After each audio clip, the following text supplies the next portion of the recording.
क्या देश में लॉकडाउन की जरूरत है? क्या लॉकडाउन लग सकता है 2023 नए साल में? अगली तस्वीर दिखाइए। ये आप देख रहे हैं मार्केट खचाखच भरे हुए हैं। तो आपके जहन में भी सवाल होगा कि क्या स्थिति ऐसी बन रही है कि 2023 लॉकडाउन लेकर आएगा? भारत में लॉकडाउन की जरूरत है। प्रधानमंत्री नरेंद्र मोदी पूरी तरह से एक्शन में। संसद में सभी सांसदों के साथ मास्क अब जरूरी हो गया। सभापति से लेकर प्रधानमंत्री मोदी और उनकी पूरी टीम राज्यसभा में मास्क लगाकर ही बैठी थी।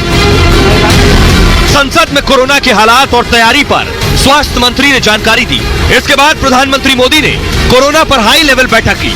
इस बैठक में गृह मंत्री अमित शाह मौजूद थे।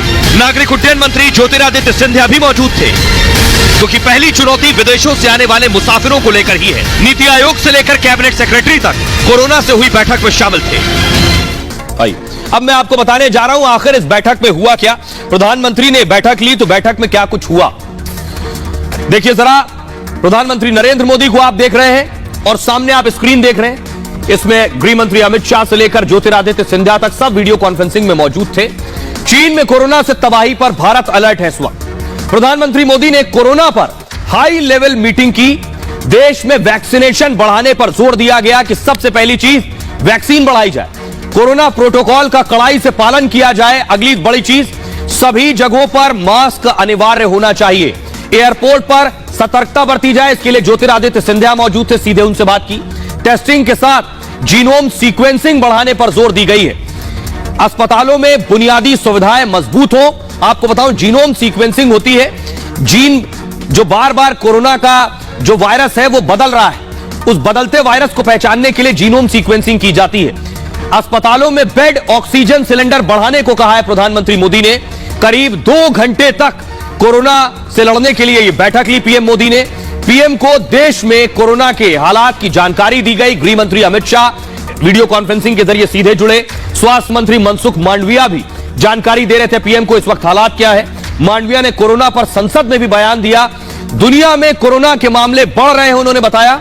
दुनिया में हर दिन 5 लाख से ज्यादा केस आ रहे हैं। भारत में हर दिन औसतन सिर्फ 153 केस आ रहे हैं, 153 केसेस। इसलिए हमारी स्थिति बहुत बेहतर है दुनिया के अलग अलग देशों के मुकाबले। दुनिया के हालात पर भी भारत की बहुत करीब से नजर है। कोरोना वैक्सीन पर 220 करोड़ डोज कोरोना वैक्सीन के लगाए जा चुके हैं। 220 करोड़, आप अंदाजा लगाइए, आबादी से ज्यादा, यानी लोगों को दूसरा डोज और बूस्टर भी लग गया। 90% लोगों को वैक्सीन के दोनों डोज लग चुके। आईएमए ने केंद्र सरकार से अपील की है, केंद्र सरकार को सारी तैयारी करनी होगी। कोरोना आने से पहले सारी तैयारी कर ली जाए। आईएमए का कहना है सभी मंत्रालयों को मिलकर काम करना होगा और अस्पतालों में ऑक्सीजन सिलेंडर, दवा पूरी तरह से उपलब्ध हो, इसकी जांच कर ली जाए। सार्वजनिक स्थानों पर फेस मास्क लगाना जरूरी कर दिया जाए। सोशल डिस्टेंसिंग का पालन करने के लिए भी कहा जाए। हाथों को साबुन से धोएं या फिर सैनिटाइज करें। तो 3 बड़े देश के डॉक्टरों की राय आपने जान ली। मोदी ने क्या तैयारी की है जान लिया, लेकिन योगी आदित्यनाथ भी आज एक्शन में थे। मोदी से योगी तक सब एक्शन में थे। योगी आदित्यनाथ ने भी कोरोना पर बैठक ली। ये आप देख रहे हैं, डिप्टी सीएम ब्रजेश पाठक बैठे, योगी आदित्यनाथ बैठे थे, सारे बड़े बड़े ऑफिसर्स बैठे थे और साथ ही उन सचिवों को भी बुलाया गया था जिनकी सीधे जिम्मेदारी है, जिनको सीधे आदेश देना है। तो आइए अब आपको बताते हैं उत्तर प्रदेश के लोगों के लिए योगी आदित्यनाथ ने क्या बड़ी तैयारी की है, ये आपको बताने जा रहे हैं। यूपी में अब क्या होने वाला है। योगी ने टीम 9 के साथ कोरोना की बैठक ली है। उनकी खास टीम है, स्पेशल 9 ऑफिसर्स, उनके साथ बैठक की। हर पॉजिटिव केस की अब जीनोम सीक्वेंसिंग होगी।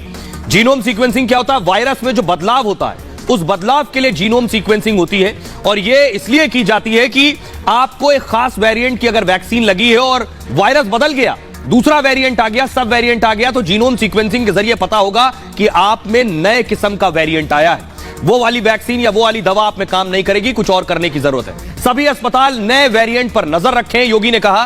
कोविड टेस्टिंग पर योगी ने सबसे ज्यादा जोर दिया है और भीड़भाड़ वाली जगहों में बगैर मास्क हरगिज ना निकले। घबराने की नहीं, सावधानी की जरूरत है, योगी ने कहा। यूपी में कुल एक्टिव केस कोरोना के अभी 62 है, 62। पॉजिटिविटी रेट देखिए जरा क्या है, 0.01%, यानी 100 में यह है। इसलिए डरने की जरूरत नहीं है, लेकिन सावधानी की जरूरत जरूर है। अगली तस्वीर में आपको दिखाने जा रहा हूं, उत्तर प्रदेश ही नहीं, दिल्ली में दिल्ली के मुख्यमंत्री अरविंद केजरीवाल भी बैठक ले रहे थे। डिप्टी सीएम मनीष सिसोदिया, अरविंद केजरीवाल बैठे हुए हैं और यह बैठक हुई। आइए मैं आपको बताता हूं कि केजरीवाल ने क्या तैयारी की है, यानी दिल्ली के लोगों के लिए आगे क्या तैयारी है। दिल्ली ने वो दौर देखा है कोरोना के वक्त, बहुत खराब दौर था। अब दिल्ली में क्या एक्शन लिया जा रहा है। केजरीवाल ने मीटिंग ली कोरोना पर। दिल्ली में यह बड़ी बैठक हुई केजरीवाल की।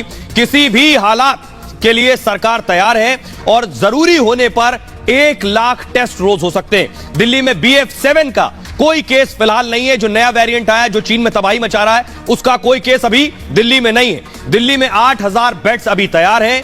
36,000 और बेड्स तुरंत तैयार हो सकते हैं। दिल्ली में ऑक्सीजन की कमी नहीं होने दी जाएगी। दिल्ली में 6000 सिलेंडर रिजर्व हैं।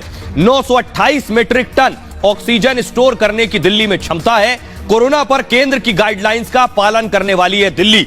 आपको सुनवाता हूं, सुनिए मुख्यमंत्री अरविंद केजरीवाल ने इस बैठक के बाद क्या कुछ कहा है। आज हमारे पास 928 मीट्रिक टन ऑक्सीजन स्टोर करने की कैपेसिटी है। 928 मीट्रिक टन्स। इसमें पिछली बार आपको याद होगा कि सबसे ज़्यादा दिक्कत थी, सिलेंडर नहीं मिल रहे थे। सब आदमी मतलब अपने अपने मरीज को लेके सिलेंडर ऑक्सीजन ढूंढ रहे थे, सिलेंडर नहीं मिल रहे थे। अभी हमारे पास जितने सिलेंडर्स हैं पूरी दिल्ली में सब अस्पतालों में जो लगे हुए, उसके अलावा 6000 सिलेंडर्स हमारे पास रिजर्व में अभी खाली पड़े हुए हैं। ज़रूरत पड़ेगी तो इनको, पिछली बार जब पीक आई थी तो हमने ये 6000 सिलेंडर्स चाइना से इंपोर्ट किए थे और ये 6000 रिजर्व में पड़े हुए हैं हमारे पास सिलेंडर्स। इतना ही नहीं, केजरीवाल नहीं, शिवराज सिंह चौहान भी मीटिंग ले रहे थे। शिवराज ने भी मीटिंग ली। मध्य प्रदेश में क्या कुछ तैयारी की गई है ये आपको बताने जा रहा हूं। जो MP में रहने वाले लोग हैं उनके लिए उनकी सरकार की प्रिपरेशन क्या है। कोरोना को लेकर मध्य प्रदेश में अब हर हफ्ते बैठक होगी। शिवराज सिंह चौहान ने साफ कर दिया। चीन के हालात के बाद एक्शन में शिवराज सिंह चौहान है। चीनी वेरिएंट को लेकर मध्य प्रदेश सरकार सतर्क है। हर केस की जीनोम सीक्वेंसिंग करने के आदेश हैं। एक इंपॉर्टेंट बात कि हर राज्य ने जीनोम सीक्वेंसिंग की बात कही है, यानी सभी ये चेक करना चाहते हैं जो नया पेशेंट आ रहा है, एकदम से कोई नया पेशेंट विदेश से आया, उसकी जीनोम सीक्वेंसिंग करवा कर ये जाना जाए कि कौन सा वायरस, सब वेरिएंट वायरस है उसके अंदर। भोपाल, ग्वालियर में ये जीनोम सीक्वेंसिंग करवाई जाएगी। मध्य प्रदेश में BF7 का अभी तक कोई केस नहीं है, यानी UP, दिल्ली और MP में अब तक कोई केस नहीं आया। मध्य प्रदेश के गृह मंत्री क्या कह रहे हैं उन्हें सुनिए।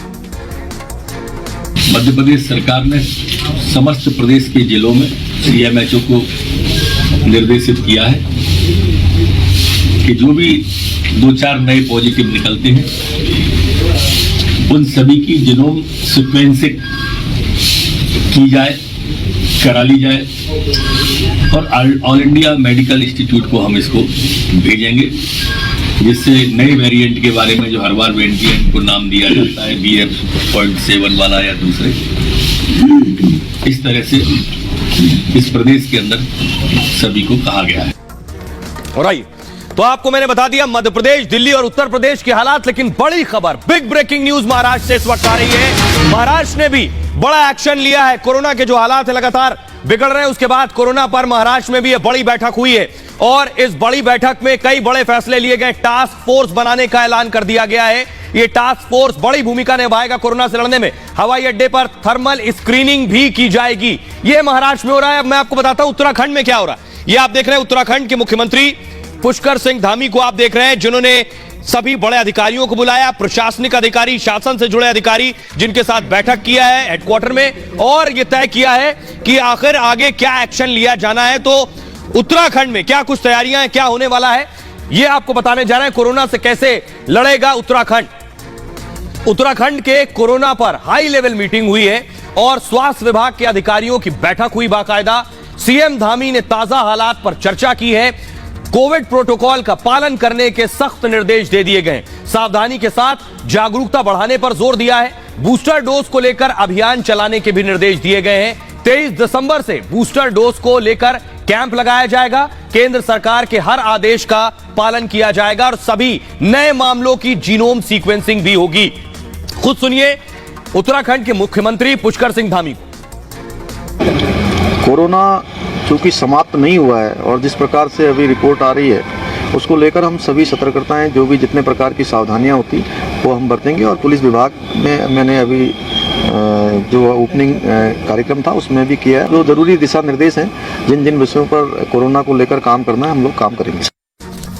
तो आपने सुन लिया मुख्यमंत्री को, लेकिन मोदी सरकार एक्शन में है, योगी एक्शन में है, केजरीवाल एक्शन में है, शिवराज सिंह एक्शन में, सारे राज्य। दरअसल आईआईटी क्या कहता है? आईआईटी की जो भविष्यवाणी रही है वो हमेशा बहुत सटीक रही है। क्या लॉकडाउन की जरूरत है? देखिए जरा, इंडियन इंस्टीट्यूट ऑफ टेक्नोलॉजी के प्रोफेसर क्या कहते हैं। लॉकडाउन की स्थिति, चीन में कोरोना तबाही से टेंशन है और आईआईटी कानपुर ने इस पर बहुत बड़ा दावा किया है। भारत में लॉकडाउन की जरूरत है या नहीं? भारत में लॉकडाउन की जरूरत नहीं है। आईआईटी का कहना है भारत में लॉकडाउन की जरूरत नहीं है। बूस्टर डोज की भी जरूरत नहीं पड़ेगी। क्यों? क्योंकि देश की 98% आबादी में इम्यूनिटी आ चुकी है, यानी बीमारी से लड़ने की क्षमता, ताकत आ चुकी है। इसलिए लोग 98% लोग कोरोना से लड़ सकते हैं। यह आईआईटी कह रही। अगर कोरोना लहर आई तो भारत में प्रभाव कम होगा। लोगों को घबराने की जरूरत नहीं है। नए साल की पार्टियों पर रोक न लगे, यह आईआईटी का कहना है। क्रिसमस, नए साल की पार्टी जारी रहनी चाहिए। कोरोना को लेकर पहले भी इस तरह की भविष्यवाणी की गई है। आईआईटी कानपुर की भविष्यवाणी सही भी साबित हुई है। इससे पहले दोनों लहरों को लेकर सटीक भविष्यवाणी की गई थी। चीन में सिर्फ 20% को इम्यूनिटी है, भारत में 98%, 98% इम्यूनिटी है और चीन में 20% इम्यूनिटी है। तो आइए, एक बहुत महत्वपूर्ण सवाल जो आपके जहन में चल रहा होगा, अगर आपने वैक्सीन लगवा ली है, आपके दिमाग में होगा ये नई वैक्सीन इस नए कोरोना पर काम करेगी, इस नए सब वेरिएंट पर यह वैक्सीन काम करेगी या नहीं। तो देश के 3 बड़े डॉक्टर से सुनिए, यह वैक्सीन आदमखोर वायरस पर काम करती है नहीं। ये वेरिएंट BF7 भी हुआ या कोई नया वेरिएंट भी आया ओमिक्रॉन का, क्योंकि समय समय पर ये जो वायरस है अपना स्वरूप बदलता है, नए वेरिएंट आते हैं। तो यदि आपने बूस्टर डोज लिया तो डिजीज सीवियरिटी आपको बहुत हल्की रहेगी और वायरस बिना किसी दुष्प्रभाव के, बिना किसी कॉम्प्लिकेशन के निकल जाएगा। आपको भर्ती होने की आवश्यकता नहीं होगी, आपको आईसीयू बेड की आवश्यकता नहीं होगी, आपका ऑक्सीजन लेवल है वो नॉर्मल रहेगा। ये फायदा है बूस्टर डोज लेने का।